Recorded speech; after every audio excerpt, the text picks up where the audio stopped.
I feel so lucky to be able to go to the State House during session and be able to represent local leaders from across the state. Iowans deserve efficient, effective, responsive government that delivers the essential services without any waste or overreach. We have cities that are 11 people, and we have cities that are 200,000 people. And the variance across that, I think, it makes Iowa incredibly unique. Welcome back to another episode of Leading Iowa, Good Government in Iowa Cities. I'm Dave Martin. With me, as always, is my co-host and the newly re-elected mayor of Dubuque, Brad Cavanagh. Brad, congratulations on your re-election. Well, thanks, David. Appreciate that. Obviously, you have swayed the voters. What can we look for in the next 4 years in Dubuque? 4 more years. What are we doing? Yeah. Well, first we're going to finish this year out. Okay. We're going to get past this year, and then we're going to keep on moving. Now, I think I've been saying for a long time we're in a really good spot in Dubuque. We're moving in a really good direction. There's just a ton of momentum and lots of things happening. We do have 2 new members of the city council now after this election, so we'll have some new voices at the table. Which honestly I think will be helpful. I think it'll be good to have some fresh eyes on things and hear some other perspectives. So I'm looking forward to it. I think it's going to be. I don't see any momentum stopping. I think we're going to keep on moving. Well, I should tell our listeners you finally got me to Dubuque. I finally got there. Yes. Yeah, I think we had a pretty good time here. I had a great time in Dubuque. I saw all the high points, and I got an excellent tour of the city, courtesy of the mayor. So I got to see. I thought I did a pretty good Iowa tour. Don't you? I totally agree. Yeah, I mean, you started off at a Friday night football game in Muscatine, I believe we were in, right? Muscatine, yes. Yeah, had a good time. So how did the football team wind up? They had a good freshman season. My son Andrew played, and they did okay. He really enjoyed himself. He had a great time. He listened to your tips on long snapping. Yes, so we did a little long snap session in the backyard. So we played a little football there. Good. Yeah. He had a good season. A lot of good snaps after that. And since I left, has he picked up the rugby ball? I can see the rugby ball in the garage, but no, he hasn't picked it up quite yet. All right. And how's the theater season? What was the play that was coming up? Yeah, my other son, they did Spam-A-Lot. All right. And it was hilarious. It is a hilarious play. So good. All right. Well, enough of us. So who do we have with us today? Well, today we have kind of a unique episode here. So we've got Chelsea Hoye and Cody Carlson of the Iowa League of Cities legislative team. So we're looking forward to being able to learn a little bit more about what they do. And thanks for coming on, Chelsea and Cody. Thanks for having us. Thanks for the invite. Yeah. Yes. Happy to be here. So let's just jump right in. It's January. The legislative session is going to resume. What's the Iowa League of Cities doing for cities as the legislature gets underway? Yeah, thanks, Dave. So we've been pretty busy since the close of last session, last May 2025, going out, listening to members, kind of telling them what happened in the 2025 session, but really listening to folks and trying to pull together what our proactive priorities might be for 2026. We represent nearly 900 different communities, the league. So finding consensus on what those priorities are is sometimes a challenge, but we have a great legislative policy committee that helps us pull those ideas together and help to prioritize those. So we have a handful of proactive proposals that we'll be putting forward for the legislature this year to consider, as well as dealing and handling a bunch of proposals that are coming at us directionally and kind of playing some defense on some topics. But I'm excited about what we're putting forward. We have a couple of liability issues that I'll touch on in a little bit. One thing that I'm very excited about that was really one of the first issues to come forward from our members when I came on board just over a year ago was improving the taxpayer notice that goes out to residents come March, I believe. So this is a form that the legislature required be put into law and be sent out from the counties, and to help people understand their property tax bill. It has been raised more questions, I think, than given people answers. And so we are working to fine tune that notice. And we have a lot of great support from lawmakers, I think, on both sides of the aisle, who believe that improving that transparency piece of our property tax kind of puzzle is a really worthwhile effort. So that's when I'm really excited to advance this session. So you shared with me a draft of what you had as a proposal for that tax, not the bill, but the explanation of taxes. The thing that really jumped out to me was you had a dollar bill and you sort of broke down where all that money goes. I thought that was really clear and it really explained everything. How did that come together? Yeah, that's actually just borrowed from Iowa State Extension. That's a tool that they put together. It's available on their online, so anyone can access it. But I think it does a really great job of showing people and providing a little bit of education and a quick snapshot of where property tax dollars go in relation to the county, schools, cities, other entities that property taxes pay for. So not reinventing the wheel by any means, just pulling from some really great existing resources. As the mayor and I have talked to mayors across the state, we all agree that all the best ideas are stolen and borrowed, right? That's right. True. Yes. Best way to do it. What else about that form stood out to you as being, like definitely improvement on what you have now? Yeah, one of the biggest things that this will be changing is the fact that we're really trying to get down to someone's individual property in this statement versus the current form, which is really more on an aggregate level, makes a lot of assumptions that aren't necessarily true. And so we're really getting down to the parcel, which will require some change at the counties to kind of pull this information together.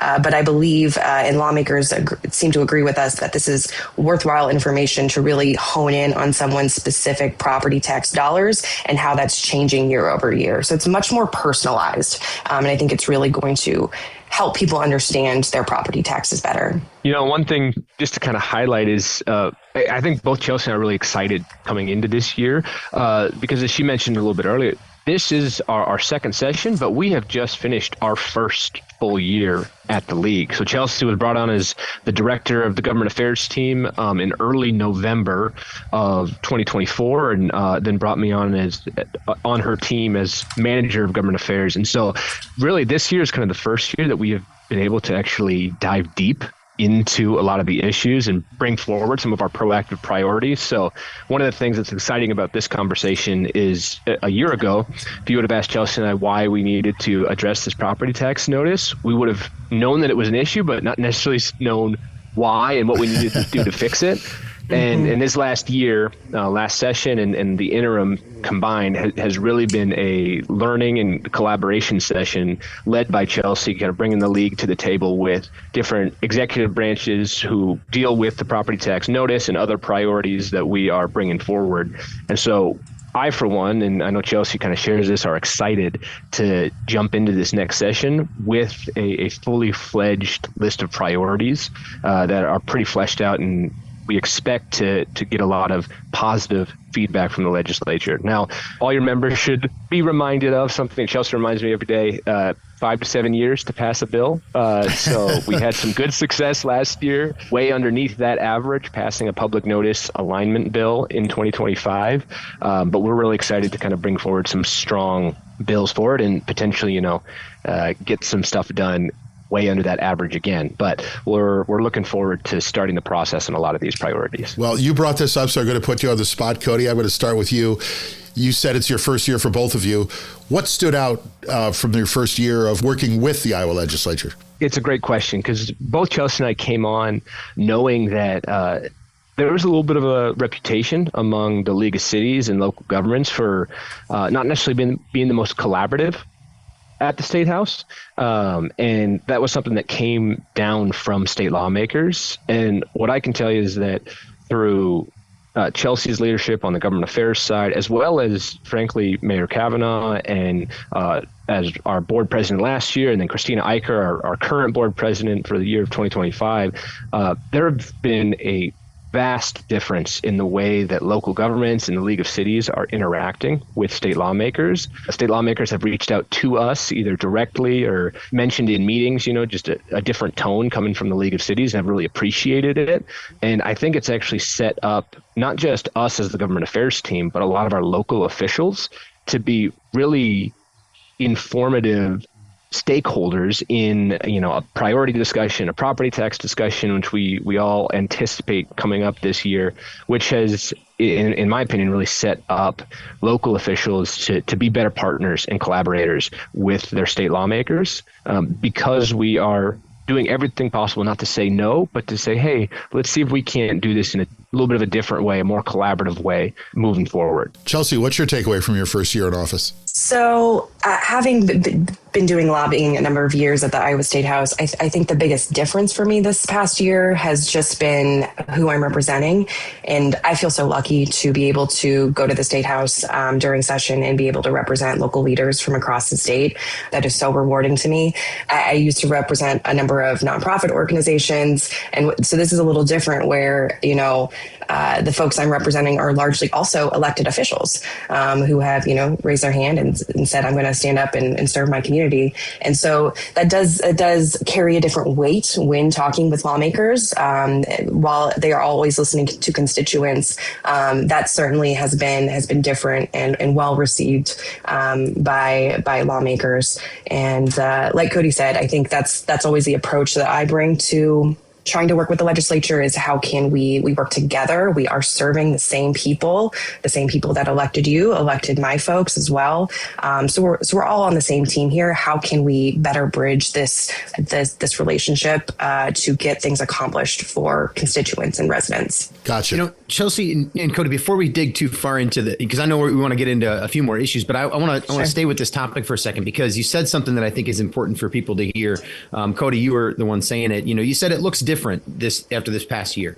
There's there's a change in the way we've interacted with our legislators and as local elected officials and local appointed officials. Can you talk a little bit more about what that is and what that really looks like so that we can continue to do that this year? It's kind of what I'm thinking ahead, trying to think about how we can make this something that continues and we keep on this good trend. Sure. I think Chelsea kind of hit the nail on the head when she said that we are all representing the same people. The residents that you are representing, Mayor Cavanagh, are the same residents that your state officials are representing. And that goes across the board for all local elected officials, mayors, and council members alike. And so when we're framing the question that way, I think that changes some of the approaches that we're taking at. I think a lot of times we assume that everyone is approaching this with their constituents in mind. And I think that some of that communication just needs to be stated blatantly, right? There's a danger in assuming, well, I know what my motivations are, but when I enter into a conversation with someone else, they may not know what my motivations are. So just stating that at the jump in the conversation with lawmakers does reframe the entire conversation, right? And so we move away from a defending turf of local government versus state government and preemption and all of the different concepts that are absolutely part of the conversation and vital for us to take stands on.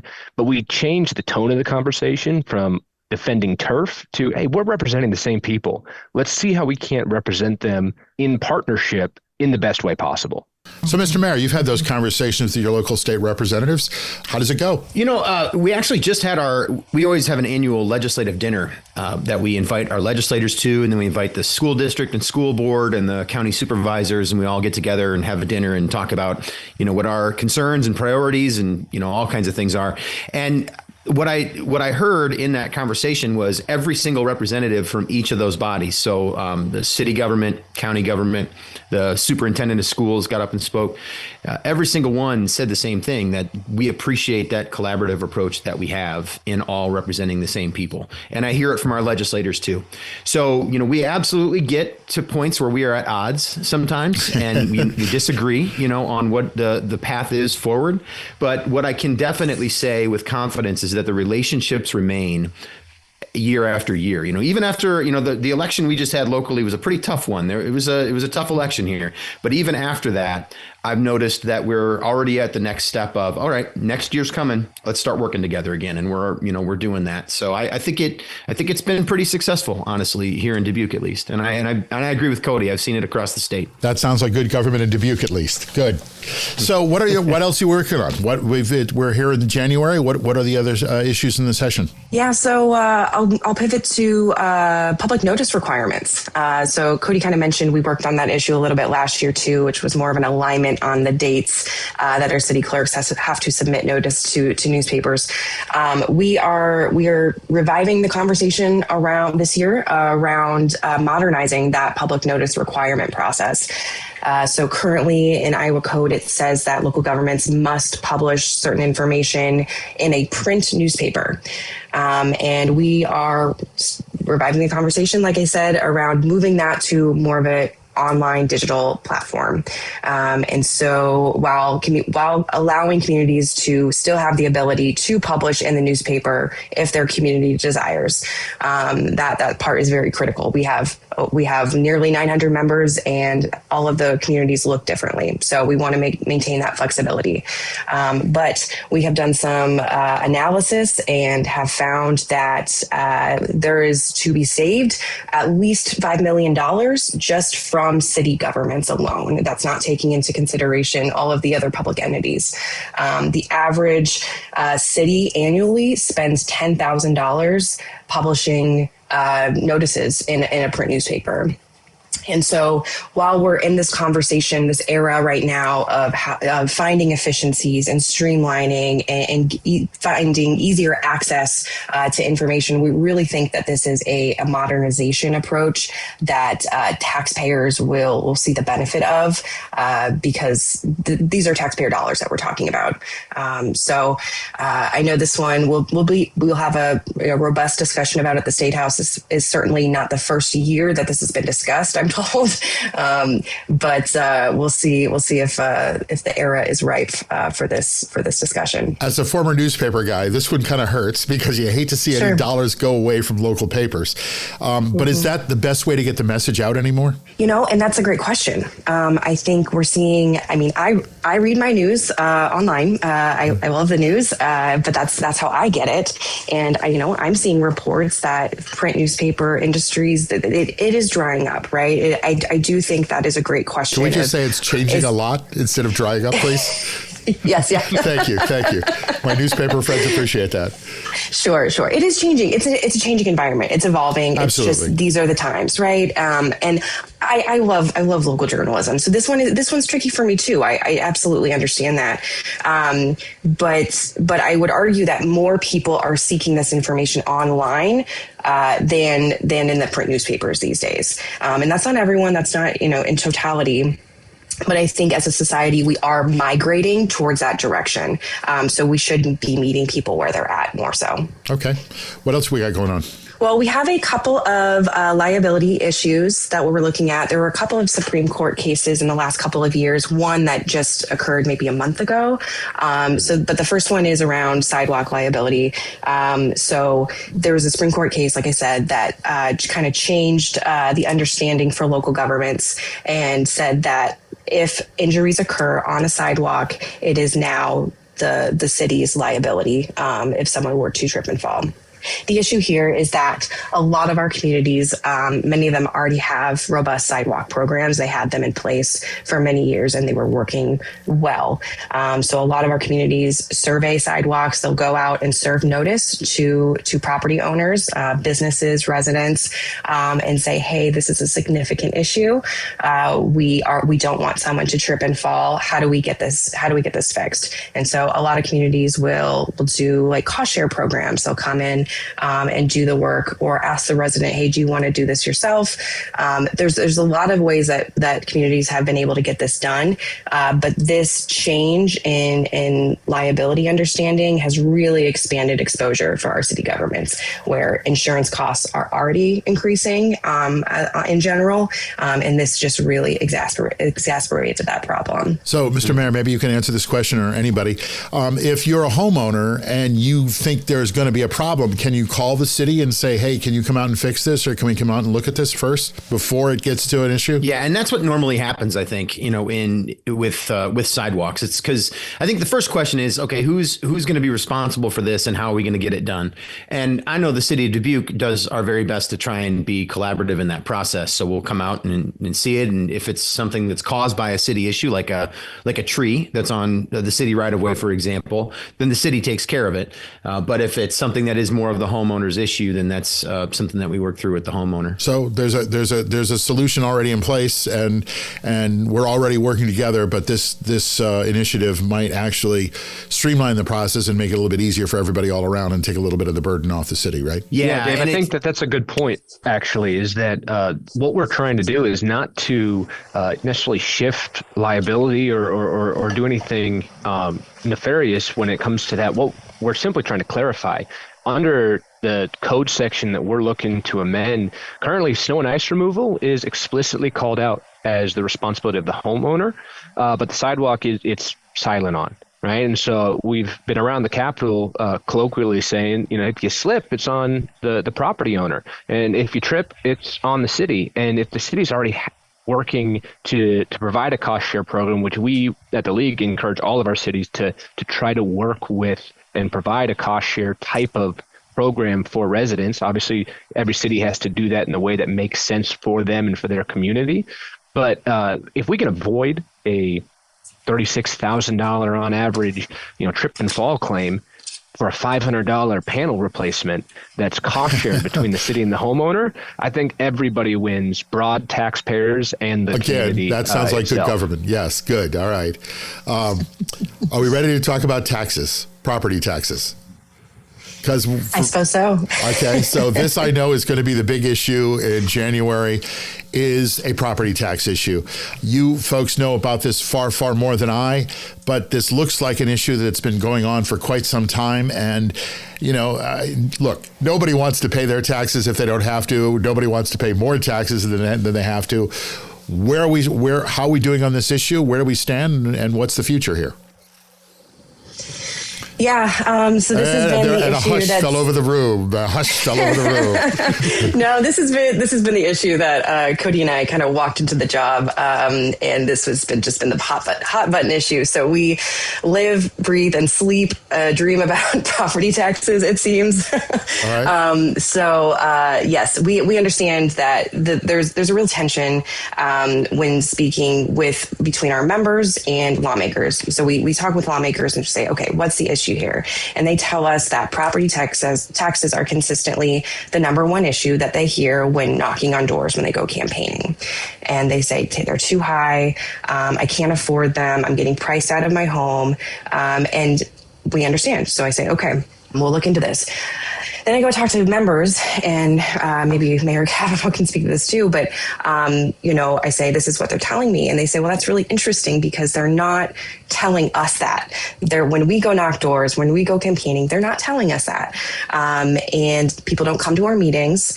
We're not hearing the same concerns. We are more likely to hear concerns about the delivery of services or how effective or efficient they are.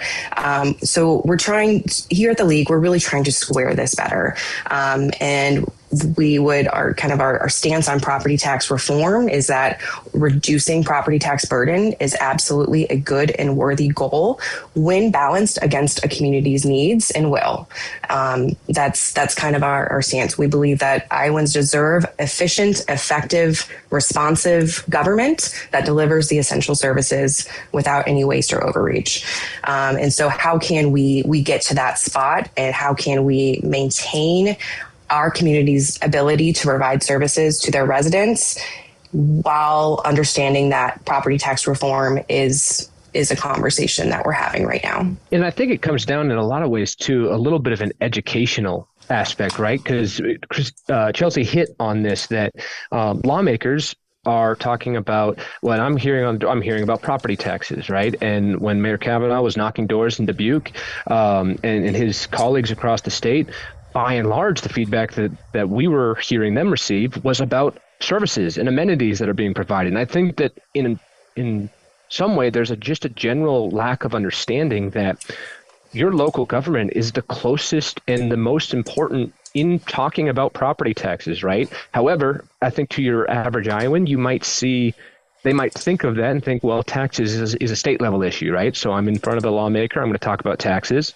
I'm in front of a local, I'm going to talk about the services that were being delivered, right? And so it's not surprising when we go in and talk with state lawmakers and they're talking about, well, the taxpayer, we need to focus on the taxpayer. And then we talk with our members and we're saying, well, I'm focused on my residents. And I think that even just using that terminology is really telling, right? State lawmakers are considering, rightfully so, the individual Iowan as the taxpayer, and in certain aspects are accusing local governments of not thinking of the taxpayer first, right?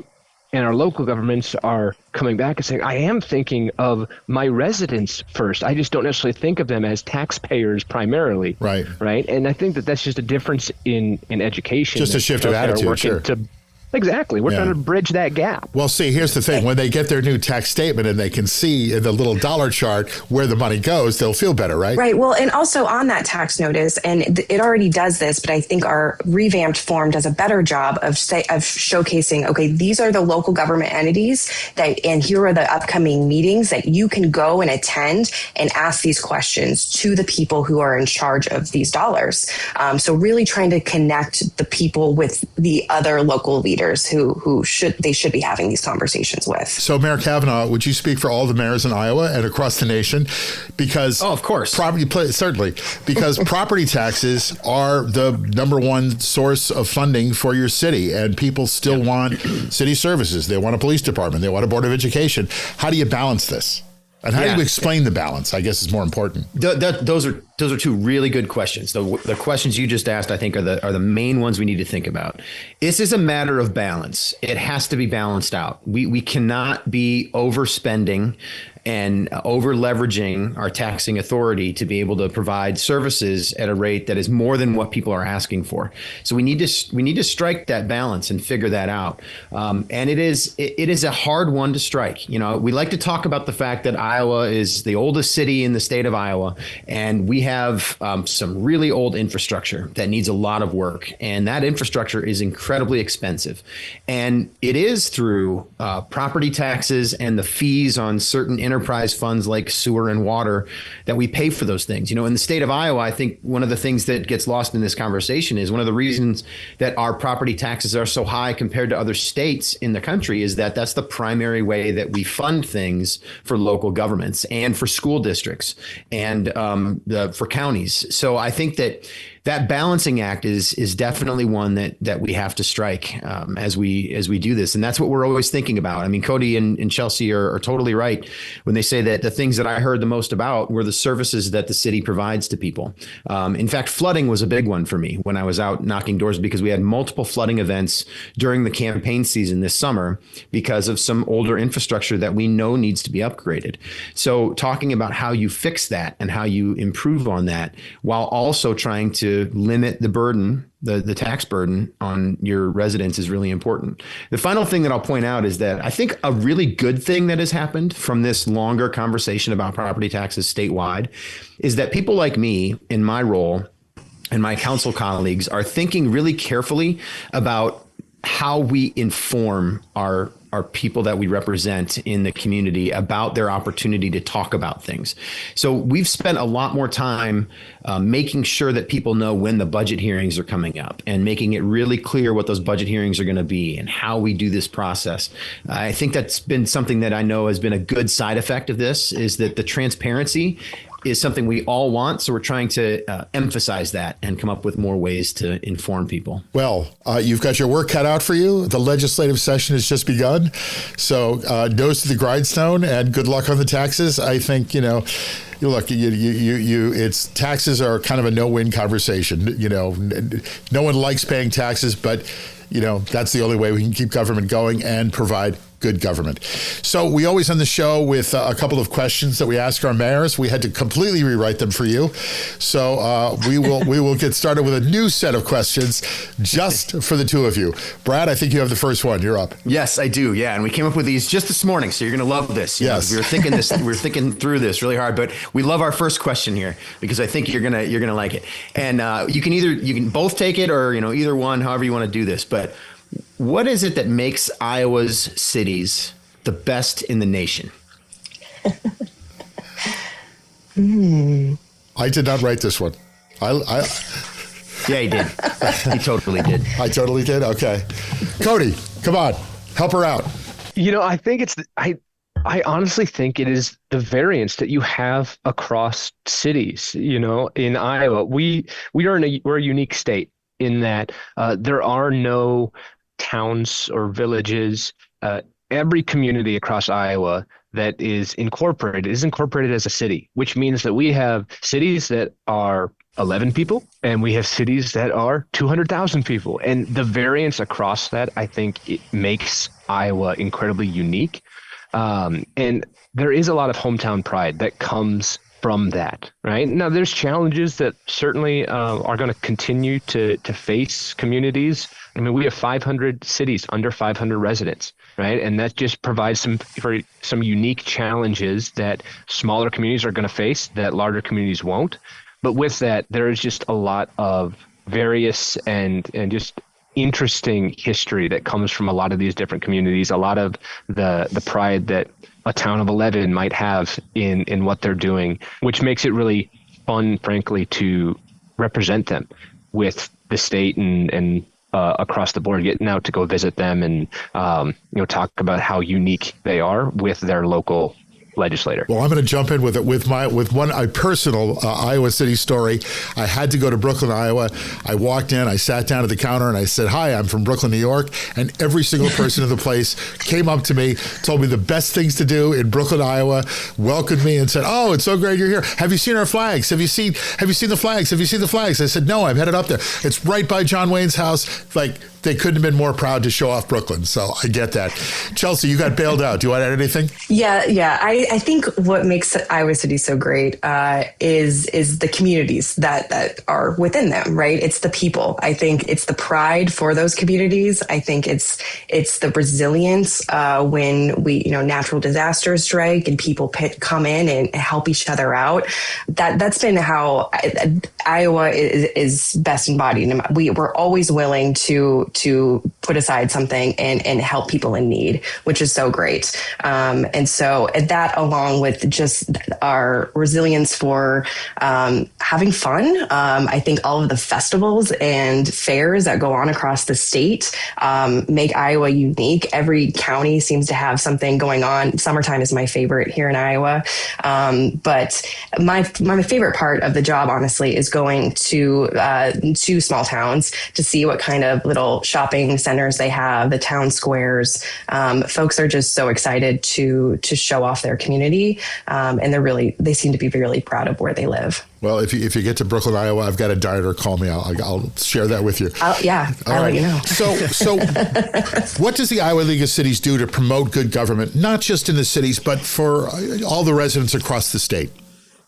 You're thinking of all the great government you're doing, all of it. Cody, bail her out. Well, it's certainly not a bailout. I tend to be the one that speaks first and she's thinking has to deep apologize thoughts later. So Chelsea's a little bit more deliberate than I am.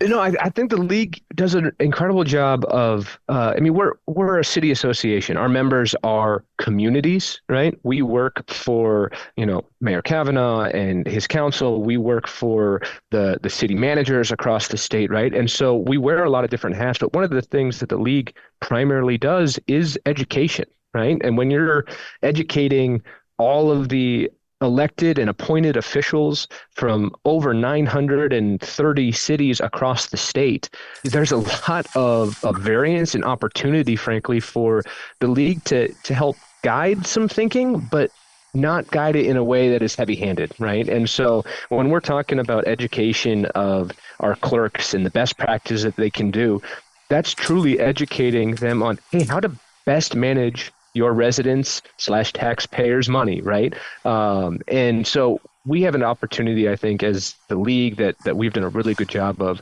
communicating that. And then I think finally, starting to encourage our cities to celebrate their wins, to celebrate the things that they are doing really well.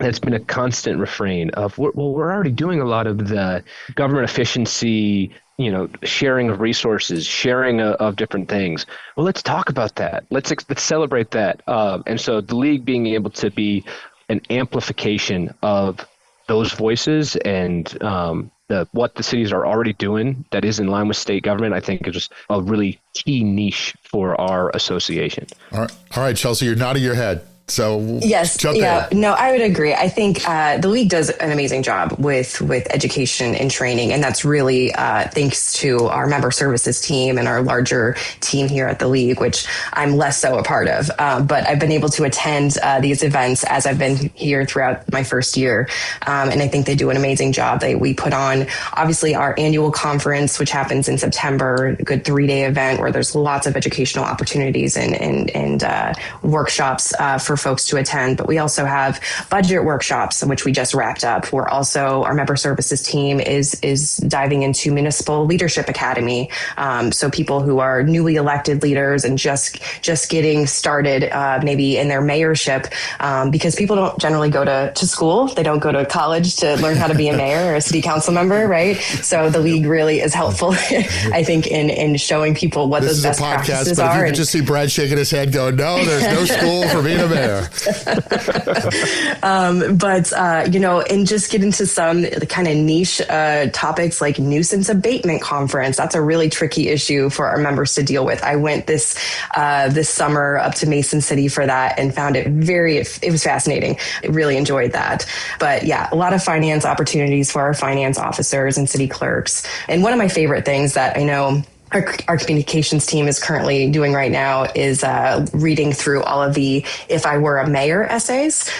So I think it's maybe 5th or 6th graders that submit these essays to showcase what they would do if they were a mayor of, the city of Corn, Iowa. And those have been very entertaining to see the results of. So I know that's something that's currently going on with our communications team. That is great. Yeah. All right. Well, Chelsea, you're going to get this one first because I know that you can answer this one. Might take a second, but for most people, they're able to figure this one out, because everybody's got a favorite. What is your favorite place in Iowa? My favorite place in Iowa. Ooh, that's good. That's tough. Gosh.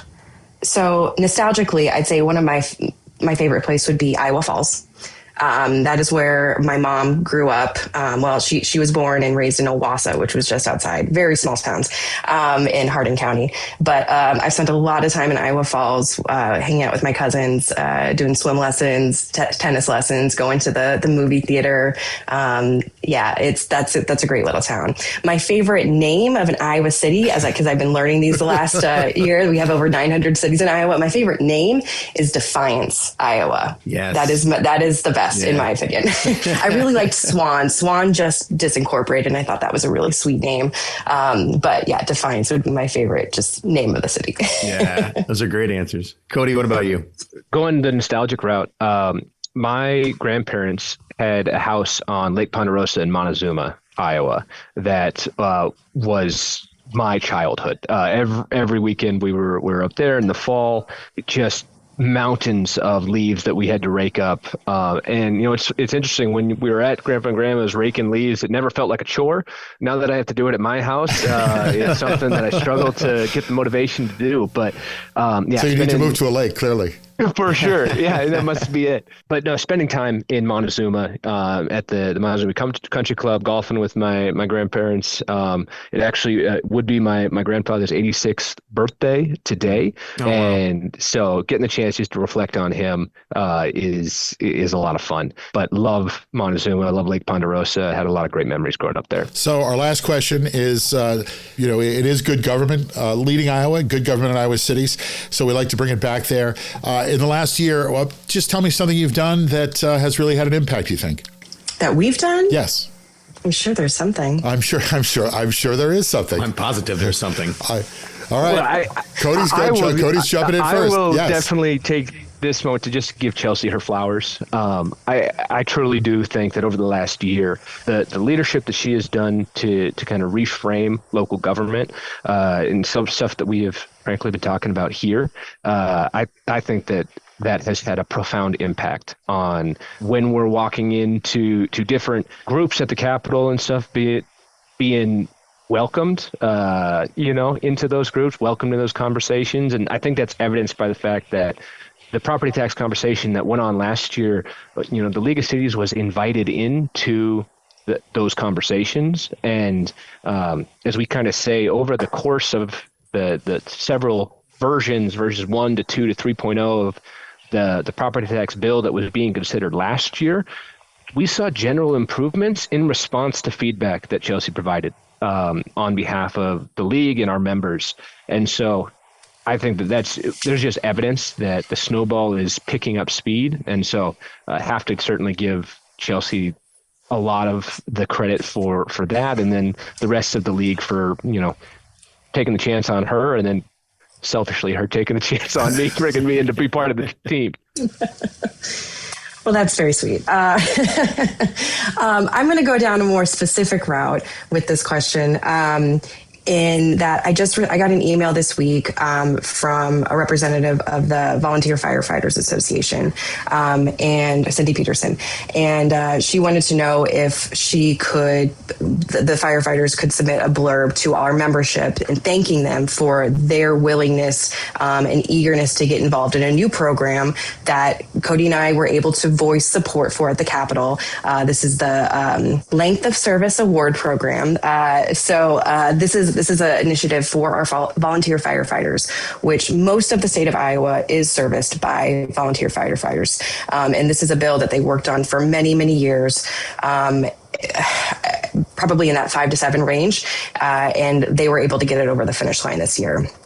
So honestly, Cody did an amazing job of continuing to build information about LoSAP into the league's programming, into Cityscape, into League Weekly, and really push it out to our members so that they knew about the program and endorsed it. And I think Cindy's note this week just wanted to say thank you. I'm really excited because I know that volunteer firefighters play a big role in our communities, and we're seeing less and less of them. It's a problem. And so as much as we can incentivize that work, all the better for the safety of our residents. And so any little thing to support that work, I think is really impactful for our state. So that's something that I want to give kudos to Cody for. All right. Well, thank you both very much for joining us. We had a lot of discussion, a lot to chew on, and you certainly have your work cut out for you in this legislative session.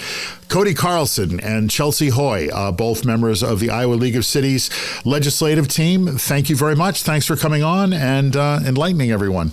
Good conversation. As always, thanks to my co-host, Brad Cavanagh. We will be back next month.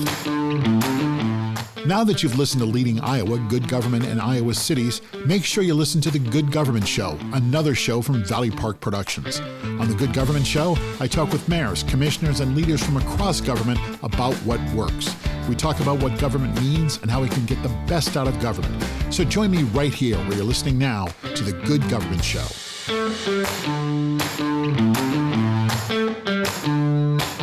That's our show. Thanks for listening. Join us again right here for the next episode of Leading Iowa, Good Government in Iowa Cities. Make sure you like us and share us with your friends. Follow us on Facebook. Leading Iowa is a Valley Park production in association with the Iowa League of Cities. The show is executive produced by Katie Wheeler and Brad Cavanagh for the Iowa League of Cities. Jim Ludlow, Dave Martin, that's me, and David Snyder are executive producers for Valley Park Productions. Our show is edited and produced by Jason Stershic.